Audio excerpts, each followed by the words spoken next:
Are we legally allowed to do that one? That sounded very copyrighted. I just had that same question. No, it's in public domain. Okay. Makes me think.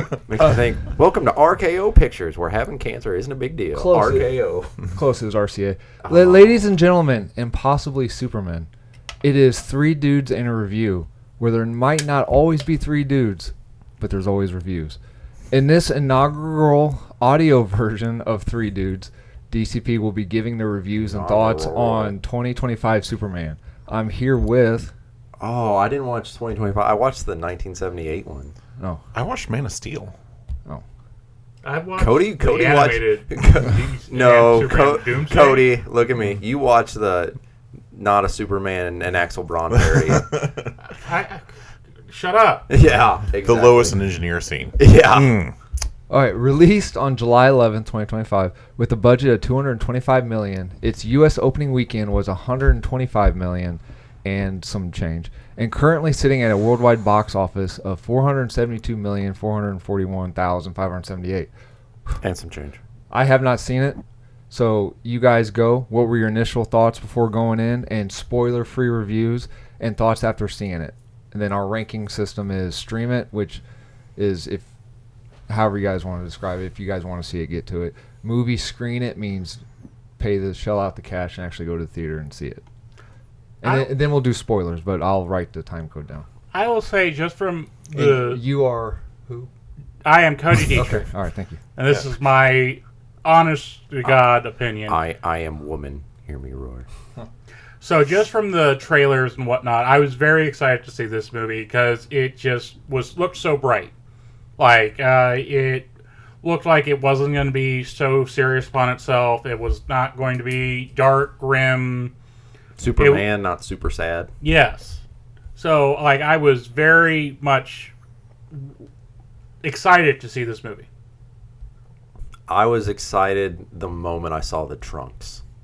I don't care that a lot of people are like, it looks stupid. To me, that is what I've always thought of when I thought of Superman.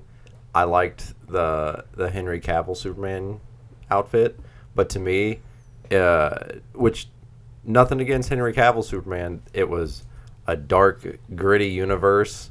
But if you want a dark and gritty superhero, just go watch a Batman movie. Or you just go watch Man of Steel again. Yeah. Right? Like, I like the Cavill suit. It would not have fit in this movie. No.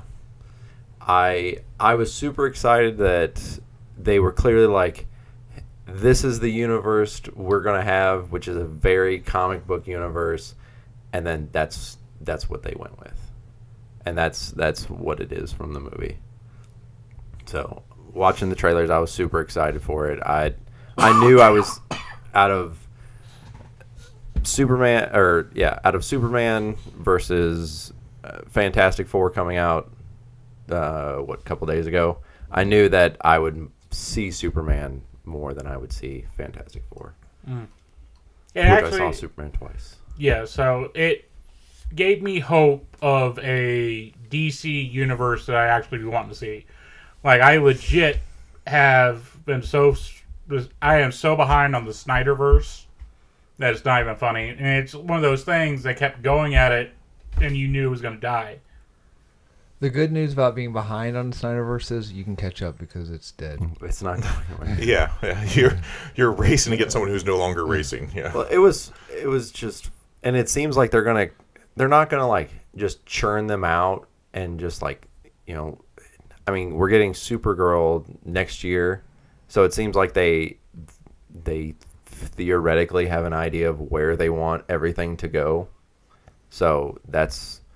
Whereas with the Snyderverse, it was like, okay, here's Man of Steel. Now it was, I don't know, how many years between Man of Steel and Batman v Superman? Batman v Superman was like 2016. I think Man of Steel was... No, when did we start the podcast? A couple of minutes ago. I don't know.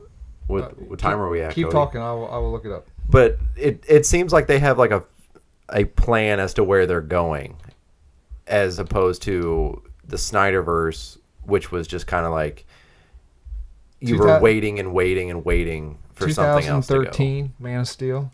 So then it was like 3 years later. 2016, yep. Yes, that is 3 years. The math checks out. Do you want to have Cody do the math? Daniel, well, your expectations going in? So I was really wanting it to be a very comic book kind of movie. So for me, I am not a Superman fan. I don't care for him in most comic books. I don't care for most of his movies. I don't care for most of the animated stuff. Like, there's some stuff that's okay. Is it because you think he's too overpowered? Yes. To me, a Superman movie just falls flat because there's never any real threat. Even in Man of Steel, where he's, struggling against Zod and the kryptonite machine, the whole way that he can get past his kryptonite allergy is by saying, fuck it, I'm Superman, I'm going to get over this. And that's what he does. So I don't care for most Superman stuff. But that's medically accurate, because if you go in with an infectious disease at hospital, they say, take one, fucking get over it. Exactly. Yeah, that's how Adam gets over his herpes all the time. Do you remember in the 1920s when there were a shortage of fucking get over it? No, I wasn't alive in the 1920s. Yeah, tell us about it, Adam. I don't know. I didn't see the movie, so I'm just trying to throw it. Yeah, so Back in my day. Yeah, in this one, it just makes a lot of sense when you have a character who is superpowered, you put him in a perilous zone without making him feel weak. And I think they did that. Because I don't think he feels weak in any of the problem zones that he's in. Like, anytime that you see him struggling, it is not because he is incapable of overcoming. It is because there are other factors involved, and I appreciate that. Can I say something real quick? No. As someone who who loves nothing but gritty, depressing movies, and I love Man of Steel, because I even told you, because I hate Superman, and Man of Steel is my favorite because it's depressing and gritty. It was kind of cool to see, like, I've seen the trailer. It was kind of cool seeing Superman smile. Yeah. And just, like, actually, like, love what he's doing. Not being the woeful smile, like... Yeah, like, I'm masking the pain inside. Like, and correct me if I'm wrong, but this Superman seems like he would actually genuinely, like, if there's a cat in a tree, he'd be like, yeah, I'll go get it. Well, yeah. In fact, you'll find out more about that in our spoiler review. Oh, shit. So, So one of the things that I was worried about watching the trailers, and I thought, because you see in the trailer, you see Guy Gardner, you see Mr. Terrific, Hawk Girl, you see Metamorpho, you see, I won't give it away into spoilers, that big orb thingy in the sky, the kaiju, Ultraman, the engineer, and I was just like, they're going to cram so much shit into this movie, and it's not going to be good. And I don't know about anybody else. I thought it worked out. It wasn't so much that it just beat you over the head and you couldn't keep track. Right, and it answers a lot of those questions about, like, where are these characters? Mm-hmm. So, like, moving forward, if we have a connected DCU, it establishes a world in which you have those characters and they're present, and you have these villains and they're active, and it introduces enough. But I think you're right. It doesn't overcram it. It just kind of filters it in, and it feels like you're picking up a comic book, and you're not reading an origin story. You're not watching the openings of a universe where they're just like, okay, and here's Superman, and he exists, and no one gives a fuck about Metropolis getting destroyed. Mm-hmm. No, there are established people here. Okay. So before we get into spoiler territory, were your guys' expectations met, and would you stream it or screen it? Screen it. Screen it. I would say my expectations were actually exceeded. I thought the movie was significantly better than I thought it was going to be going into it. Like, I went into it with optimism, and then those expectations were met and exceeded. And I think if you are a Superman fan, a comic book fan, you should go and see it. If you are sad about the Snyderverse getting destroyed, you're not going to like this movie.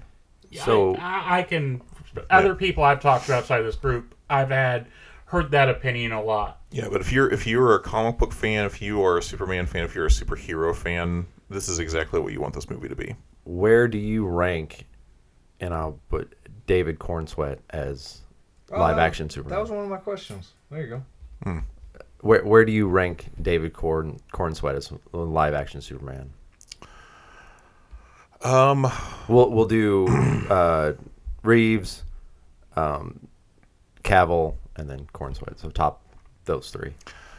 Honestly, I liked him best of the three. Best of the three. I really liked him, and I am a Henry Cavill fan. I really liked Henry Cavill.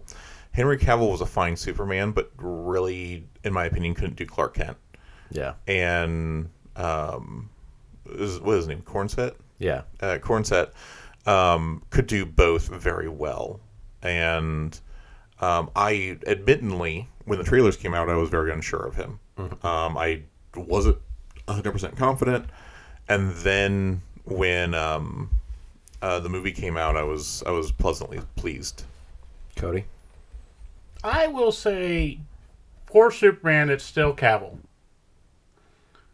For Clark Kent, it is definitely the new guy, Cornsweet.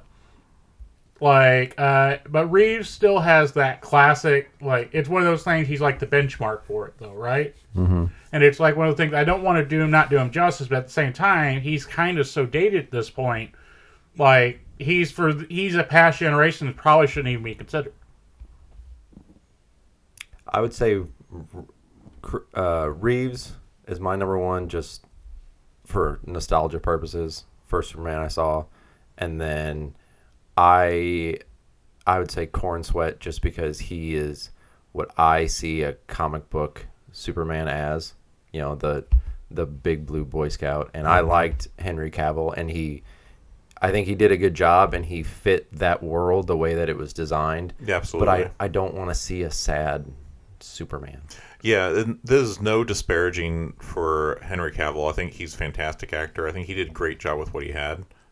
He would not have fit in James Gunn's universe, just as David Cornsweet wouldn't fit in Snyder's universe. No, not at all. And everyone was harping that they were saying that Cornsweet wasn't big, but I think it was the suit, because Cavill's suit was like that hug you spandex. Yeah, it was very tailored, and I think he had to be like vacuum formed into it. Whereas, like, because I've seen pictures of Cornsweet, and I mean, the dude is big. It was the suit. The suit wasn't like hugging him like. No, they said in interviews that it did. They had to switch it out. No, I'm saying they had to switch out the suits because after a while it would stretch out, and it would look like a baggy jumpsuit on. And I will say that, like, especially around the joints, you get that baggy a lot more than but it was more of a realistic suit though too. Like what was it? In Captain America: Brave New World, they said they did like the neck thing for Falcon one time, and he said never fucking again because I couldn't turn my neck. Oh, he had a Batman '89 and just yeah, and it's just like it. And it was baggy in the areas because it's not made for you to turn, so they have to CGI it afterwards. Speaking of the suit, were the trunks okay? Oh yeah, they look natural. Like it did not detract from my experience of it at all. Yeah, I don't understand why people get upset about trunks or no trunks. Just growing up reading comic books, it's kind of weird not seeing it. Because you as a hipster should know this, Adam, that people will just shit on anything that makes people happy. Mm-hmm. That is What did you think about the S? The Alex Ross S, comic book S. I think I liked it. I thought it was fine. ESQ, the ESQ S. There we go. That's what I was trying to say. I getcha. I didn't want people to think I was coding up the situation. Did they explain it, or did they do it like they did Man of Steel? No. They're just like, he has it. Okay. There was a lot that they didn't really explain. It was just like here you go. Like we'll talk about it more in spoilers. But do you guys want to go to spoilers? Yeah. We can go to okay. spoilers. All right. We're getting real close to it. Like I feel like there's so much I want to talk about that we got to have spoilers for. So we're gonna have a 5-second of silence. 5. It'll be 15 minutes here, and we're gonna take 20 minutes now, of silence. Spoiler sections, go. We're in spoiler sections. I will make an alarm. Okay. Fucking like That shit was great. Oh yeah, it was good. Yeah, like the movie was so good, and you had so many important characters showing up. It doesn't hold your hand.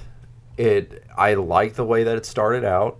The groups of threes on the title. Yes. I guess it's not a title card. I guess it's just The opening, yeah. Yeah. And you have like all the threes. Well, and then just that too, it's establishing the history that there's stuff happened in this world before him, because it's saying 300 years ago, the first metahuman. people were harping. They're like, Superman's not a metahuman. He's an alien. And I'm like, well, But that's not what the opening crawl. Yeah, the opening crawl doesn't call him a metahuman. Yeah, that's, they say that he's the strongest metahuman. Oh, well, I guess... But again, does it really, like, is it... I guess it's how they define it, and they don't really define it. It's a made-up term anyway, so... Yeah, it seemed like anyone with superpowers in that universe. It seemed like it was a whole bunch of people being pissed off because not necessarily Snyder Universe fans, but just people that didn't want to give it a chance. To which, if you're a fan of Superman, why would you not want to give another version a chance? Yeah, I don't understand why people are hating on it. And the people who are hating on it are Snyderverse fanboys, and they aren't comic book fans. Because, like, all of that is so fantastic. Because you have, like, the engineer, and the engineer does cool engineer stuff. Mm-hmm. You have Ultraman, who is being controlled by Lex Luthor. Doesn't her head disappear up her butt? Like, she does, like, a flip? No, it doesn't disappear up her butt. It pops out of her ass. That was a weird maneuver to do. I mean, I think it was clearly to showcase what she can do. Yeah. But it was like, because she's facing one way, and then she kind of like does like a backflip to a handstand, and then like her body flips up, and it's kind of like, you probably could have just turned around and had enough time. Yeah, but I think it also shows that, like, something as complex as that is as easy or easier than turning around for her. I agree. That's what I was saying. Yeah. I'm like, it was a cool way to showcase that, but at the same time, the second time I watched it, I was like, it seemed a little hard to do. So is she a hive mind of, like, Nanobots, or is she like an actual person? She is a person who has basically replaced all of her body with nanobots. So she's the Theseus ship paradox. Basically. Yeah. Yeah. How fucking great was Mr. Terrific? He stole the goddamn show for me. He got super redemption from X-Men First Class. Yeah. Okay. Like, fucking fight scene where it's all showing it from Lois's perspective. And then the music in the back. I mean... one of the controversies, or not controversy, one of the complaints was the weird angles that they were shown flying. Mm-hmm. Was he shown in weird angles? Like, people were saying, they're saying they were showing his point of view because he's seeing from his terrific, his T-spheres. That's what the weird flying was. I don't think they're... Yeah. I didn't have a problem with any of them. Like, you can obviously tell that he's not flying. Like, you can tell it's practical effects. Because he's sitting in like a Mobius chair looking thing, right? Yeah. Is that in the comic books? Yeah. Is it? Okay. Well, I haven't read enough Mr. Terrific, but I'll take your I word mean, for it. What I know about him, that's accurate. He is, my understanding, he's just a guy who has a lot of technology. Does he the third have smartest the man fair on the play planet. jacket? Does he have the fair play? Does he really? Yeah. Oh, that's cool. Oh, yeah, like, jacket's pretty fucking cool. Well, everything... I mean, I was hesitant going in because I'd seen Mr. Terrific on the Arrowverse, and I was like, oh, okay. And then I was like, I wonder what they're going to have him do. And then, like, the fight scene on the beach, and I don't care what anyone says, like, who cares if it's very Yondu from Guardians? So what? It was still a really cool scene. And the only real comparison you can do is because they both have floating weapons. So they do some of the similar things to be cool. And give a shit. Like, okay, go watch how many martial arts things have we seen in the Snyderverse, and oh my god, you're going to say that punch that Superman threw was so Batman. Like, no, it's just the same fucking weapon. It was the attention to detail, because, like, he encases Lois in, like, this protective bubble, basically. Yeah. And when they had arrived, like, music was playing out, and then, you know, when the bubble came up and you were, like, at the same perspective as Lois, it was muffled, and then when the fight scene was over and he turned it off, the music came back to normal. It wasn't like clearly he turned the music on for her. No. Oh, So like No, they go into like a military camp, and someone's got a stereo with the song playing. Oh, okay. Yeah. and so like when you're in her perspective in that encasement, it's muffled. So Okay. then when the fight's over and he turns it off, then the music goes back to normal. It's playing in the background. Okay, here's some characters we haven't talked about yet. My favorite Green Lantern, Guy Gardner. Fucking Does he awesome. does he flip his Yeah. collar up? No. He never flips his collar up, but I will say that if you've been hesitant to watch it because of the trailers, his haircut looks way better on the screen than it ever did in the trailer. In the trailers, I'm like, oh, this fucking looks awful.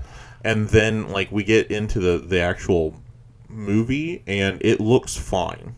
And like he's very Guy Gardner-ish. Oh yeah. Like the manifesting giant middle fingers as Yeah, that constructs, that was fucking great. He fucking shows up and he's like, Superman couldn't made it, so you got an upgrade. Yeah. Like that is very Guy Gardner. Like he is like there's the whole. So We'll come back to it. Guy Gardner, real quick though, he's not. He's kind of like the Obi-Wan, right? Like he's not the greatest Lantern. He's not fulfilling any prophecy, but he fucking clocks in and he'll do his job. Yeah. He's like, I'm here to do this. I'm going to do it the way that I want to do it. Apparently, I don't know how true or how new in the continuity is. Apparently, when the Ring chose Hal Jordan in the comics, the only it's reason because they did not choose Guy Gardner is because Hal was closer. Yeah, He was closer. But So how was the projections from the Ring? Because that was among many critiques of Ryan Reynolds' Green Lantern. That was one of the problems. It looked exactly how you want them to look. Yeah. in my the opinion. middle fingers, a giant baseball bat. Yeah. He made put like oven mitts on the creature. Yeah. Oven mitts on the creature. Yeah, so there's a giant kaiju and he puts oven mitts on it, and you just hear him yelling, and he's like, I made giant oven mitts. Like the eye is the weak point, and it makes like a giant like spear like on this retractable thing that just keeps like jabbing him in the eye. Like it was comic book that fit that universe. So this is a Yeah. guy that will run his mouth and definitely get punched by Batman. Oh yeah. Oh yeah, for sure. If he has not already. Like so we'll come back to the whole Superman harem, and he's like, you have a harem? Like it was Is that the Jor-El thing? Yeah. Okay. Yeah, Okay. so put we'll a go pin to- put a pin in that one real quick. Let's talk about the other members. Hawkgirl. I heard a lot of people were bitching about her scream. It was just a weird shot. Yeah, I mean, it's a weird include, but I didn't mind it. It was the angle and like the fit. Like there were a couple scenes where like it just the shot of it was just kind of weird.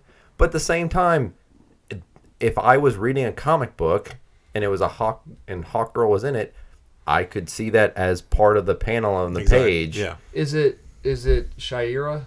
Is it the They alien? don't- They don't never say. explain. So it's 'Cause they not, don't- they don't even explain whether she's an alien or They don't Okay, explain They her kinda- wings. Cool. Yeah, they kind of gloss over because there's a whole kind of little plot in the thing of like Superman's an alien and she makes kind of no comment about it. So Yeah. So are it's they, either she's not an alien and she's the reincarnation, or she is an alien and she just keeps her mouth shut. are they genuine bird wings? Or are they? Yeah, They- General Wings. Oh, okay, Yeah. cool. Yep. Cool. They don't show the mace, which I'm a little disappointed in. That I didn't get to see the mace really. Oh yeah. Well, she hits stuff with a mace all the time. Yeah, but I mean, you don't really see it. You don't get to too- see. You You don't don't get. get like a money shot of it, I guess. Yeah, and I don't like it so far that I don't remember her using the mace in combat. Yeah, she She hit the hits kaiju the- like Does three she hit times. the Because she kaiju gets with the stuck in his eyeball. So, Like her Oh, foot gets okay. caught. so do you Yeah. think James Gunn's got the balls to make that nth metal? Wasn't her mace nth metal? Yeah, Yeah. I don't see why he couldn't. No. With all the other like giant balls things he did in this show. I or the loved. movie. I loved the Hall of Justice, and I love the fact Is that it Super Friends looking? yes. Really? So No shit. so. Okay. the- Wait. Have we mentioned all the rest of the team before we move on to the Hall of Justice? I want Well, to make sure. Yeah, Guy Hawk. Mr. Mr. El Perfect. Metamorpho. Oh yeah, Metamorpho. Oh, okay. Let's talk about him real quick, then we'll go to the Hall of Justice. I don't know a whole lot about him except the Justice League episode. I thought he was good. I mean, I dug it. I mean, clearly he wasn't. Kryptonite in this universe has been taken off Earth somehow. They don't really explain it. So it originates on Earth, but it's No. It's been removed from Earth. Oh. Like there's no kryptonite left. Yeah, like they say in a news story, and with no kryptonite now on the planet, how do you I got a plan for that. Lex does this. I got a plan for that. Oh, okay. So he captures metamorphos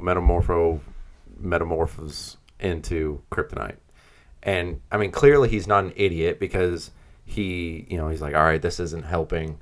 Superman can save my child, and he's like, all right, well, you need a son.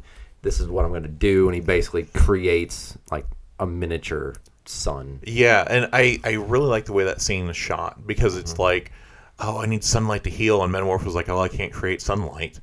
And then Superman's like, oh, okay, well, and then like you can see like Superman trying to get the fucking gumption to get up and just be Superman, and he looks. Is that when Terrific's like, "Hey, what are you doing?" And he's like, No, "Oh, that's a little bit later. That actually made me laugh, and that genuinely made me smile." Yeah, like you just see Superman like trying to do get the fuck it, I'm Superman kind of power, and he looks up and Metamorphos like, well, a sun is just really just hydrogen and this, and I can kind of create something like a sun. He just creates a sun in a cell with him. No shit. Yeah.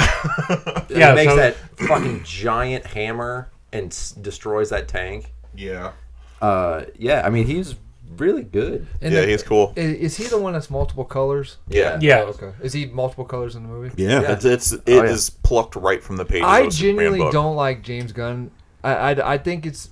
I don't like him because I've seen too much of his. Like I watched. You guys seen one of his first ones, Slither? Yeah. No. I love Slither. You mean the movie that started his relationship with Nathan Fillion and why Nathan Fillion's in almost every single James Gunn movie? Yeah, and that's another thing. Like I like James Gunn a lot, but I think I've just like his. I didn't really like his Suicide Squad. Not because it wasn't good. It was genuinely a good movie. My kid watches it all the time. His too cool for school type attitude that the Guardians had, and then we're losers but we're too fucking cool and we're gonna bang it out. Like I like that idea, but I just think I watched it too much. But like the one thing I do like about James Gunn is like he literally like Starro blew my fucking mind that we got to see a live action Starro. And the one thing I'm excited about James Gunn is like we may see OMAC, the one man army crew, because of James Gunn. Like shit we probably should never see in live action. He's going to have the balls to put it on screen. That's one thing I'm super excited. So to segue that into that, so that comes back to the Hall of Justice. Yes. So and James Gunn balls. So the Hall of Justice. A lot of ball talk. 3 dudes in the ball. That Super Friends building is based on a real building. It's a train station in Cincinnati. And if you looked inside, when they were inside, it had the 2 trains. Oh, no shit. Yeah. That's so cool. I saw that, and I saw the movie twice. Once with my dad, once with my son. And I was like, "You see that?" And my dad's like half asleep, and then my son was like, Why are you hitting me again? Yeah. And apparently in the mural they showed past heroes. Yeah. Oh, did they? Okay. Yeah. So I guess it's nothing that really draws your attention because your eye's focused here and it's way back there. But like Wesley Dodds Sandman is there. There's like is that the bunch. pulp character Sandman? Yeah, with the Yeah, so the scenes, according to the internet, we got pictures of Madame Xanadu, Silent Knight, Black Pirate, Super Chief, Amazing Man. Is Super Chief the one like the I think guy with the Nunchuck. tomahawk that would grow? Yeah, I think he's I think Apache. so, yeah. Yeah, I think isn't he the Apache? Wesley Yeah. Dude Sandman. Dodds.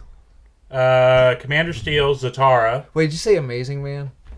That Yeah. sounds like a Stan Lee thing. Okay, Superman's really big. Okay, we got a Amazing Man. Yeah. Go. Yeah, so we got That's probably where Wonder Man came from. Liberty Bell, Bullet Man, Bullet Girl, Max Mercury, Jesus, Phantom okay. Lady, Atomic Knight. Do you have a picture of it? Yeah. So clearly in this world they've said that metahuman's been around for 300 years. So clearly this is a possibility that you could have you could do a Sandman movie.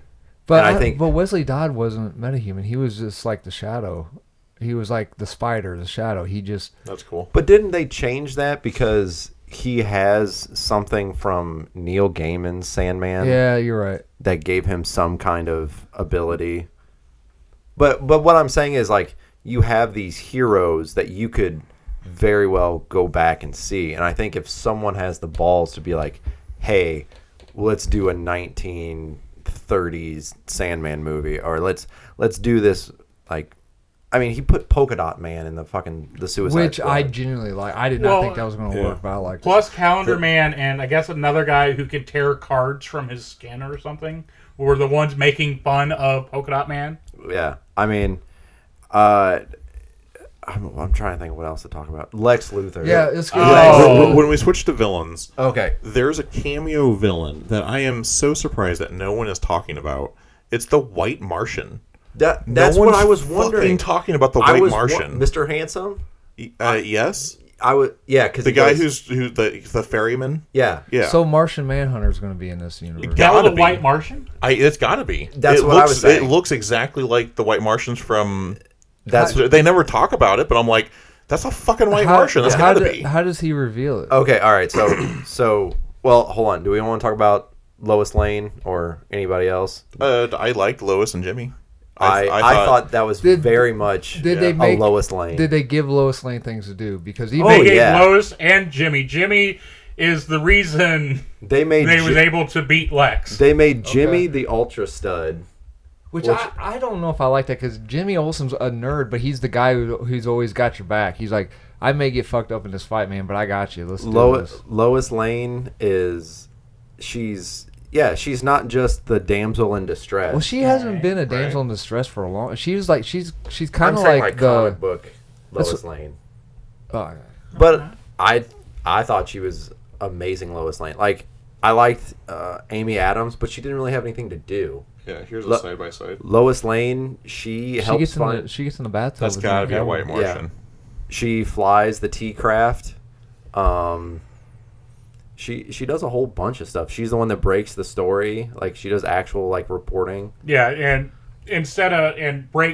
ruins Lex's public image. And so 3 years on, this is 3 years in. So are they married or are they just They're dating. They're But- dating, and she knows that She he's knows. Superman. And Yeah. so it was in the trailer. Was it because Guy Gardner said, you know about the hypno glasses, right? So is Yeah. that real, or is Guy Gardner just No. That's real from the comics. No, I mean, but is I- it real in the movie? I know it's real. They don't. Or They is- don't really confirm anything about it, but Lewis says, "Yes, I know about the hypno glasses" or something like that. I took it more as a joke. I mean, I'm not. If they were hypno glasses, it wouldn't have bothered me because that whole scene, it's like, okay, I know who he is, and you say you know who. Like, it was a whole bunch. It was like It the was who's on literally like first. if Lois goes away to that conversation, being like, if anybody ever talks to fucking these guys about Superman, they're just gonna say it's Clark Kent, basically. Yeah, 'cause because they he's are like- so bad at interviews. Because it was like back and forth, and then Guy Gardner's like, so you know he's Clark Kent, and she's just like, well, I do now. If I didn't know, I'm sorry, I'm worked up. I love this movie. Well, he's there to do Cody. I'm here to do you. It was To clarify, I hope to you- clarify what Adam means Don't- there. yeah. I don't know. We don't need to clarify. We just keep going. All right. So villains, Lex Luthor, from a man who hasn't seen the movie. Oh my I god! love my the scene fucking, where I guess he steals a dog. And Yes. Superman comes in, and everyone's freaking out, and Lex is like, "Hey, what's up?" Or it's open or whatever. And then he flips the desk. right and before he flips grabs- it, he picks up his coffee cup. and he's like, "What dog?" He's like, "Oh, that ugly fucking." As he's Yeah. doing- Yes. I'm like, this dude could snap your neck with a flick of a finger, and This he's was like, the best Lex Luthor I've ever seen. I agree with that. I Yeah, Lex was absolutely great. loved. It And is it was- so leagues above the Jesse Eisenberg one. It is not even comparable. is this Power Suit Lex, soon to be President Lex? This type? feels like President Lex Yeah. to me. Okay. It could definitely happen. It was definitely the I'm 4 steps ahead of you. Like, I was wondering, but like I was telling you, Ultraman is just the brute strength, and meanwhile it's like Lex just like walking around doing like 15 things at once, and he's like, do this move, this one. He's like, I know everything that you're going to do 5 minutes before you do it. Yeah, and one of the things is that like when Lex is walking around, he is not looking at the screens or the monitors. Yeah. So he already has like Superman's fight patterns memorized. Because like he will sometimes glance at a monitor or something, but for the most part he's walking around like a CEO and looking outside the windows, and he's just like A5. So And speaking of Superman's fight, like he's not classically trained. He's just because he's nothing. He's invulnerable. yeah, So he they just make him throws a brawler. Yeah, he's a he brawler. just throws Yeah. haymakers, right? He don't. Yeah, I mean, he doesn't. He's not doing fucking Krav You've never Maga or seen anything that he's gone up against before. It's just him like, all right, I'm going to throw this punch. I'm going to do this. But, yeah, Lex was amazing. He was emotional when he needed to be, angry when he needed to be, and then, like, completely and precisely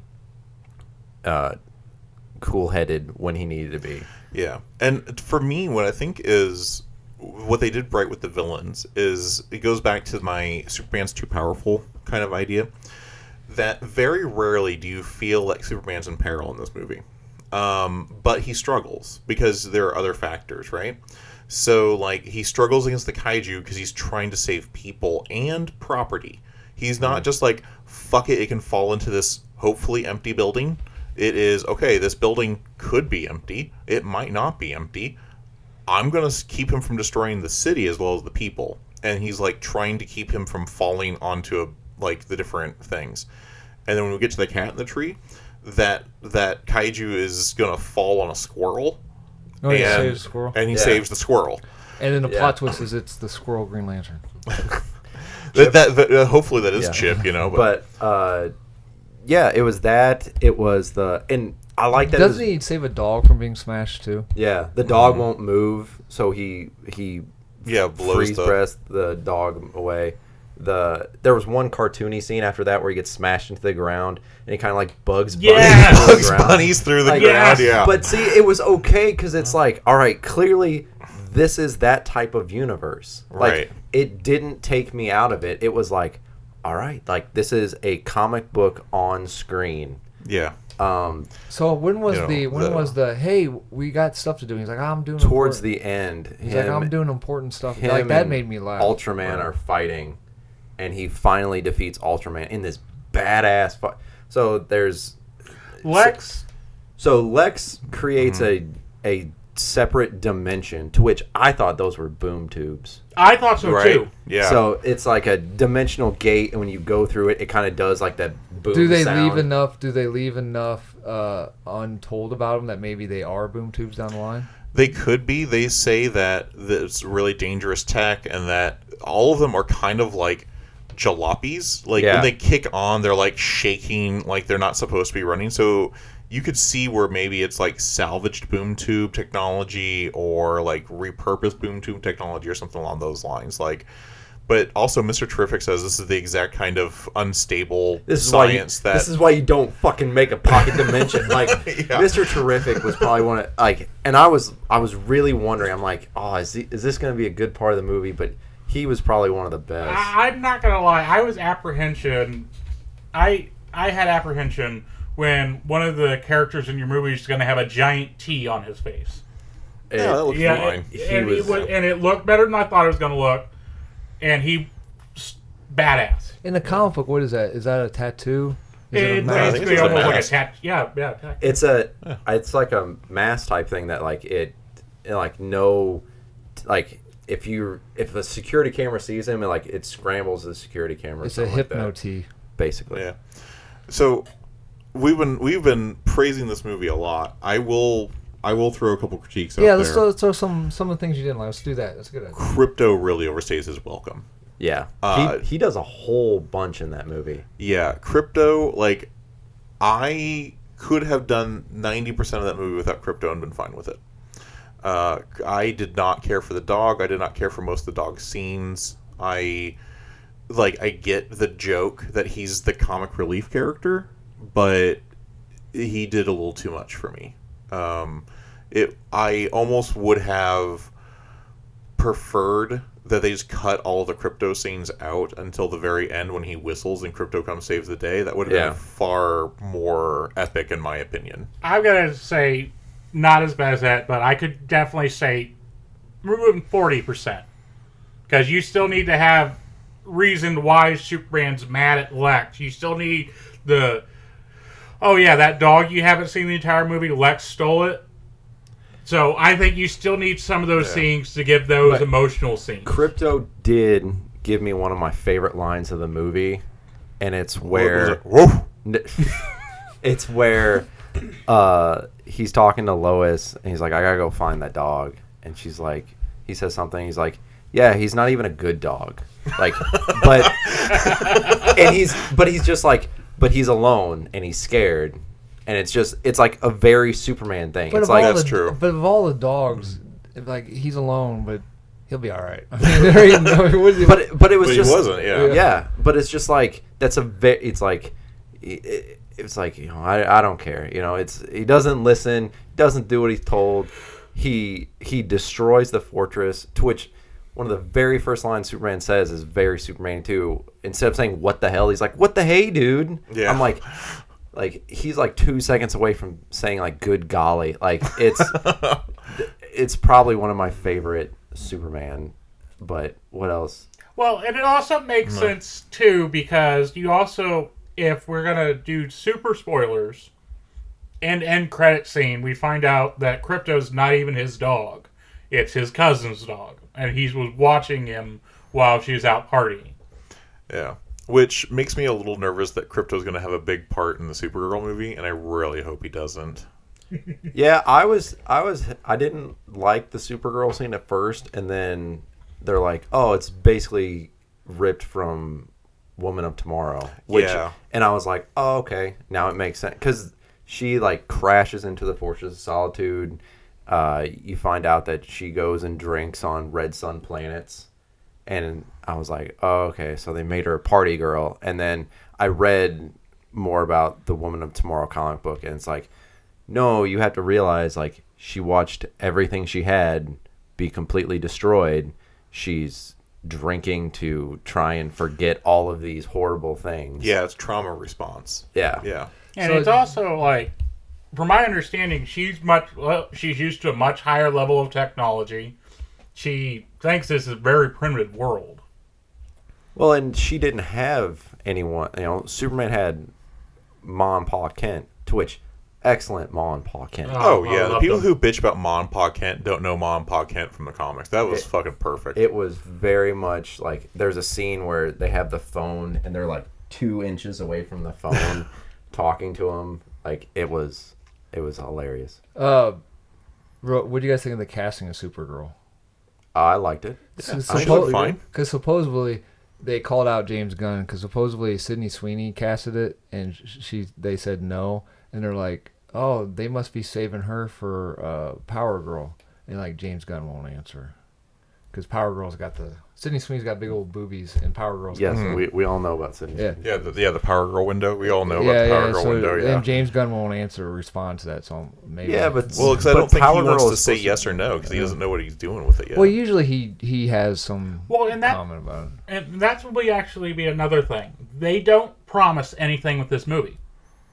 To a certain degree, they put it out there. There's not any major promises for upcoming projects besides maybe Supergirl. There is no, hey, we are getting this. They make no major things. Like, they tie up everything that happened in the movie pretty much. Well, there's not a lot of, oh, well, we'll have to get him next time. Well, they None of that I felt. That was kind of one of the things I didn't necessarily like. Like I kind of, as much as I hate cliffhangers and I hate waiting because I have zero patience.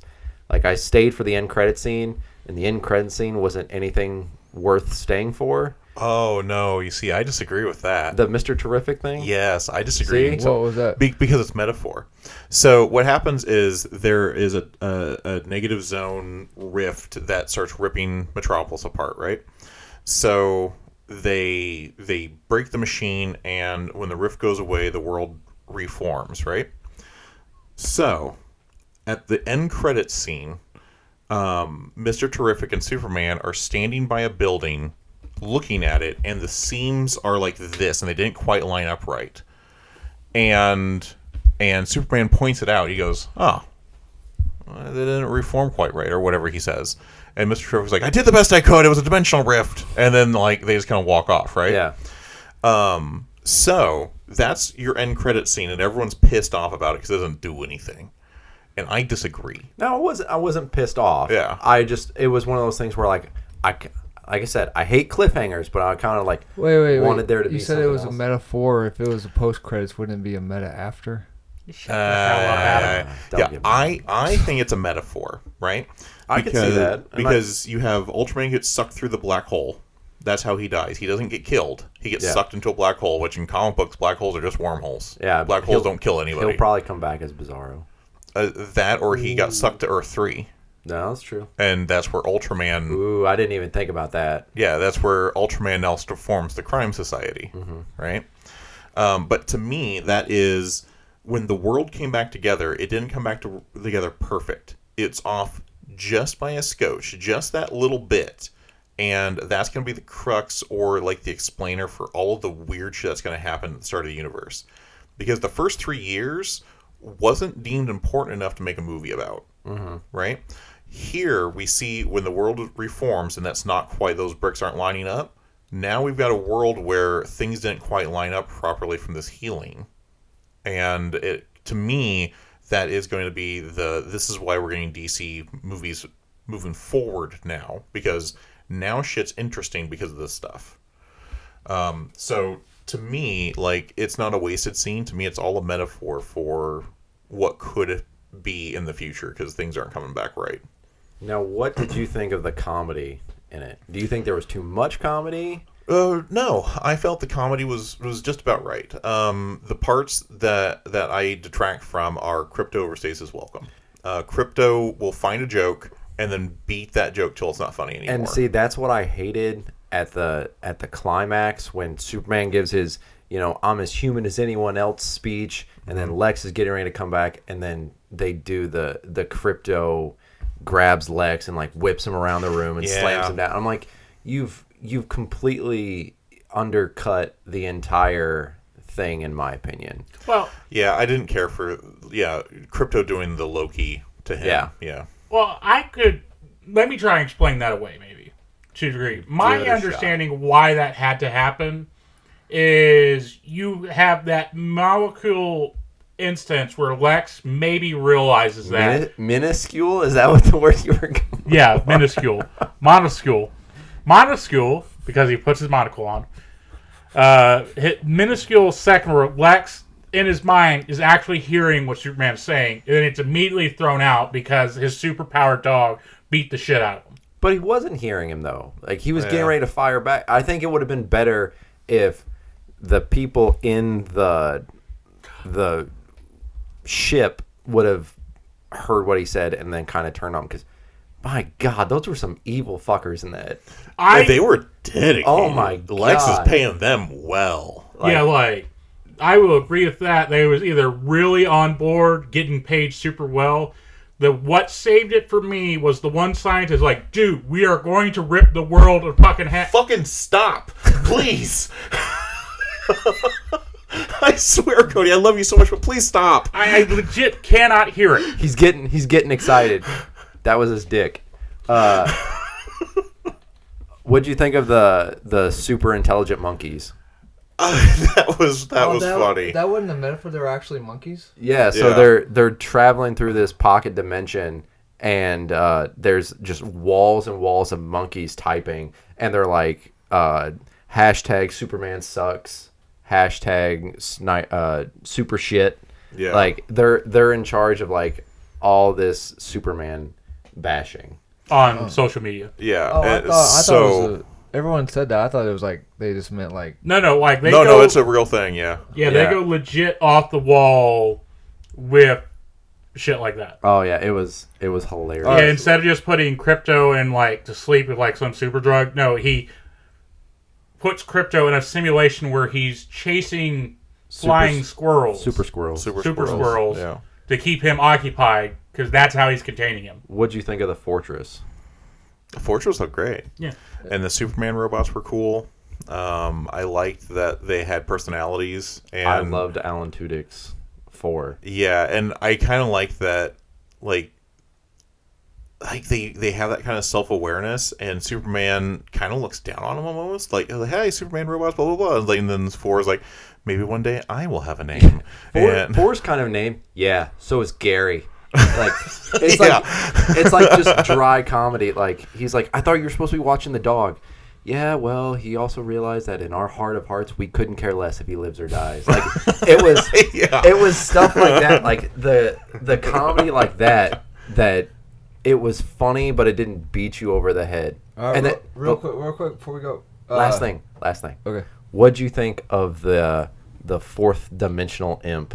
That's a cool reference. I like it can't be Mistleplick or Batmite, but it's cool that they're referencing the existence of a fourth dimensional imp. That's what that big James Gunn likes. His favorite character is Batmite. That's what that big kind of orb thing that people thought was Brainiac's ship in the sky. I thought it was Solaris. Where everybody was harping on it, and they're like, Superman's putting on his boots while this is all going in the background. I don't know who Solaris is. It's a thing that feasts off suns. The Sun Eater. Yeah. Oh, okay, sure. What villain is that? Who's he the villain of? Or he's a Superman villain. Like, he's like a big villain and like All-Star Superman. That's like one of the final things he fights in that comic run. Mm-hmm. All right, the other thing people are complaining about is Jor-El.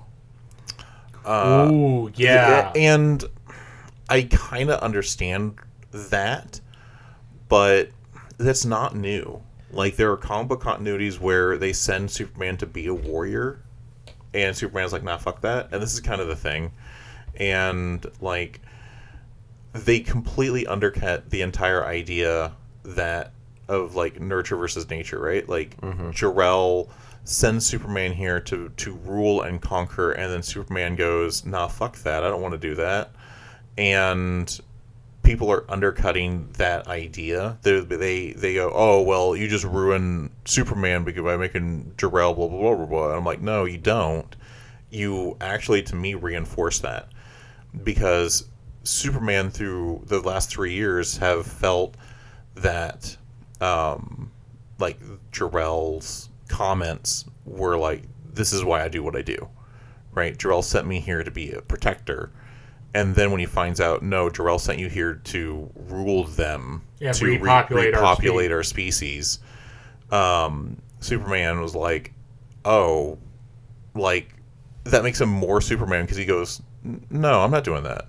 You know, I'm going to continue to be me, regardless of what you have to say. See, I was one of those ones that didn't like it at first. Mainly, the reason I didn't like it was because, so when Jor-El's talking, it's like a very, like, soft, and like it's you are our heaven, you are everything to us. And then they fix the message, and then he's like, you are my heaven, go and bang as many chicks as you want. Like, yeah, it just didn't make sense as to how it was said. Like, I guess it didn't feel like it was like, I was waiting for it to turn out to be wrong just because of the context and when it was said. But when they're like, no, it's right, and I'm like, okay, well, if I'm sending my child to this distant planet where he'll basically be a god, I mean, why? No one knows what life is like on Krypton. You know, you're going to want your child to survive, and theoretically, Supergirl knows, right? Yeah, but they don't know. They didn't give anything away as if. Yeah, they were told us as the audience what life on Krypton was. Okay. Yeah. Okay. So like, it's to me, it's like, okay, that's fine, and then it changes to like the end scene is him seeing images of Ma and Pa Kent, and they're the ones that raised him and taught him how to do all these things. Exactly. And go ahead, Cody. Sorry. It just does now make sense why it makes more sense why it was scrambled, couldn't get the last of the data, because he did know a Kryptonian, probably knows how to speak Kryptonian. So she has a direct translation. So, well, it was damaged in the crash. Yeah, damaged in the crash. So it does give more credence that she didn't know what his purpose there was either. Mm-hmm. Now, I will say that that's something they could do better, is validating that story, right? Because the people who tell you who validate the story is Lex and Mr. Terrific. So, like, the image is recovered by Engineer, given to Lex. Lex translates it, sends it out to the public, and then Lex has his experts verify it as legit, and that's how they're justifying saying, "Hey, no, this isn't doctored." And there's a kind of a throwaway scene with Mr. Terrific and Lois, where Lois is like, "Yeah, but Lex probably doctored it." And Mr. Terrific's like, "No, I know those experts. If they say it's real, it's real." Huh. And like, I'm sorry, if I had Lex Luthor money, I could get an expert to say whatever the fuck I want an expert to say. Yeah. They could have been like Mr. Terrific figured it out or something like that. Or Yeah. they could have done numerous different things. Yeah, so they don't do a very good job verifying it. Now, Gunn has, in an interview, said, no, it's the real deal.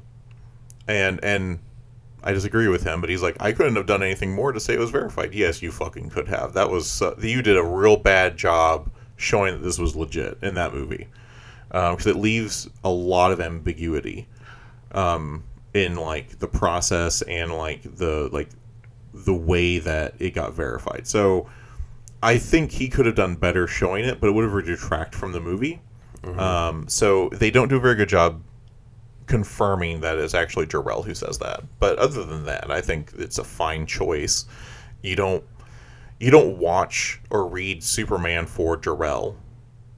Like you don't. Well, you don't. as a hipster, I do. Yeah, Oh, well, that makes sense for you. I bet you do. Yeah, like it basically in every Superman anything, if you just cut Jor-El out, you don't lose anything from those storylines. You're not watching it for that message in the escape pod. Plus, and like you said, it does the whole nature versus nurture thing. It gives him okay, Ma and Pa Kent are good. Mm-hmm. They are, these people, they want you to do this. Where are you going? Like, because that's the whole thing with Superman is good. He is light. He's going to take care of everything. And going back to earlier, people who did not like this version of Superman, I feel like don't know Superman from the comics. Because I've heard so many people saying like, oh, he got his ass kicked so much in this movie and whatnot. And like, that's the point. That's the point. Like, this is just an average guy with superpowers. Well, people complain because they're like, Superman's too overpowerful. He's getting it. They want their cake and they eat it too. They're like, no one can beat Superman. So then James Gunn puts him in a world where he's got to fight Ultraman and the Engineer at the same time, and then they're like, Superman's getting his ass kicked. Okay, what do you want it to be? Do you want him to struggle and have someone to fight up against, or do you want him to just like flick people in the nose and knock them through a building? And I think that's one of the parts that people keep missing out on. That is, you have to look at the rest of the context of the fight and how he loses, or not loses, but how he struggles, right? So Ultraman is equally as strong as him, with Lex Luthor backing him, right? So if you had Superman with Lex Luthor's intelligence, that's going to beat Superman with Superman's intelligence every day. And then you have Engineer who cannot overpower him. Like, she cannot cut him. She does not injure him in any way. She has to use the nanites to encase him in order to make him fight. Lex Luthor, who outsmarts him with the dog, provoking him, and then getting him into a cell with Metamorpho. Like, that's how he gets beaten. And then like you have the other factors where like he's getting sucked into a black hole and uses the super breath to break free of the gravitational pull of a black hole. Yeah. Holy shit, that's strong. Or he's trying to keep the raptors alive while he's fighting the raptors. Yeah. Like, if you wanted Injustice Superman, where he's just fucking killing people, then go watch Injustice. Because there's definitely a scene where he, like, all of those fights become way easier if he does not give a fuck about anyone around him. Yeah. Or just watch Invincible if you want to see a Superman killing people. Yeah. And really, to me, that showed he showed so much restraint. And of all of the Superman movies, that's the one where he shows that he has to control his strength the best. Because Cavill looks exhausted afterwards. Cornsweet never really looks physically exhausted. He gets his ass beat in a couple places, but he recovers. The most you see out of him for being tired is emotionally or mentally exhausted, in my opinion. Well, when he's in the pocket dimension, because he got that burst of sun energy. Mm-hmm. But I will say, when the scene that you're like, man, get your ass up, and he's like, and then you see him pop his head up, man, yeah. I'm doing shit. I'm doing important stuff, man. Yeah. All right. Any final closing remarks on? So we're all three of you say definitely movie screen it. Yeah, it's fantastic. Yeah, pretty good. I thought it was dark as hell when Lex shot that guy point blank in the face. Oh yeah.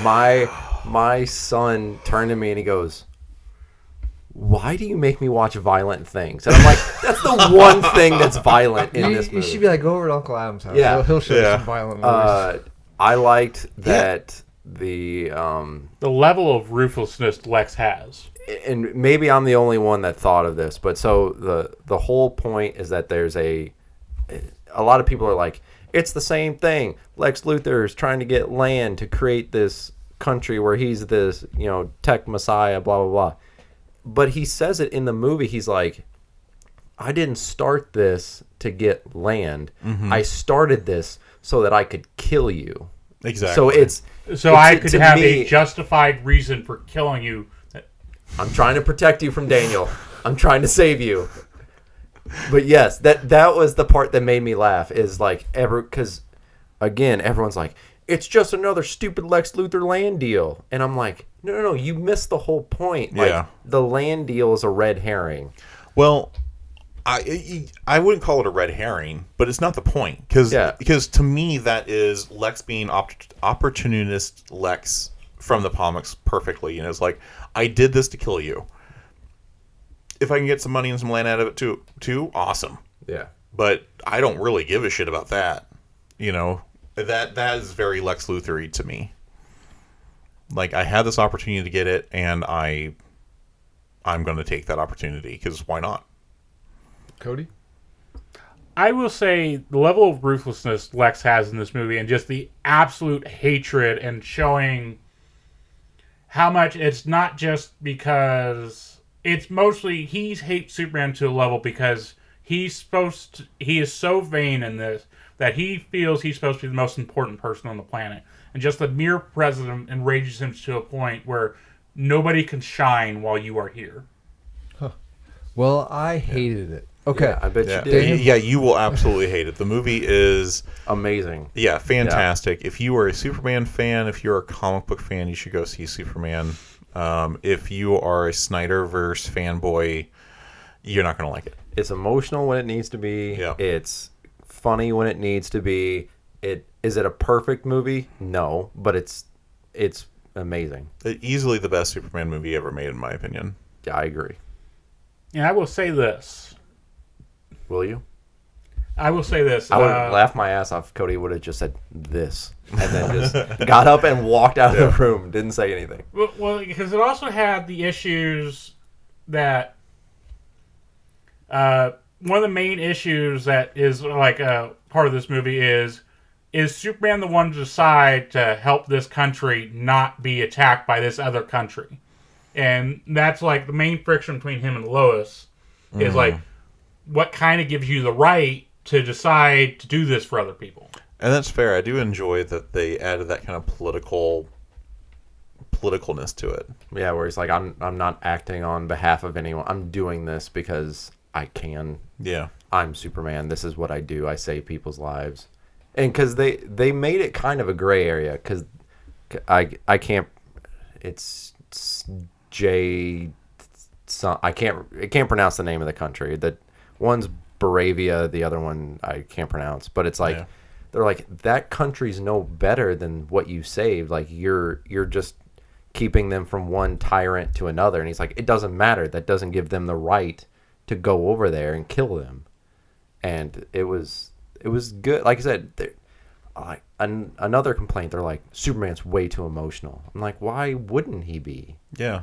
I know Like- guys that I work with that can get so emotional over the stupidest stuff. Yeah, and I guess to me, like, Superman isn't incredibly stoic. Like, the Supermans where he's stoic are like Kingdom Come and Dark Knight Returns, Red Sun, when Superman has basically said fuck humanity. Mm-hmm. You know, like, it's stopped being human and started just being like, this is my job now. You know, those are the Supermans that are super stoic to me. And, like, the Supermans who give a shit about their dog are the Supermans that are interesting to me. Like the scene where like he stands up and he's just like, people were going to die. Like, it doesn't matter that I don't know anything about these people. They Right. were going to die and they didn't need to. So yeah, you would hate it because it's a very good movie. Okay. Yeah. Daniel, do our closing. All right, you've been listening to Three Dudes in a Review, a Damage Control podcasting production. Make sure you check out new episodes every Monday on YouTube, Apple Podcasts, and SoundCloud. And make sure you check out our social medias on Instagram and Facebook. Please like, comment, and subscribe. Adam, push the button.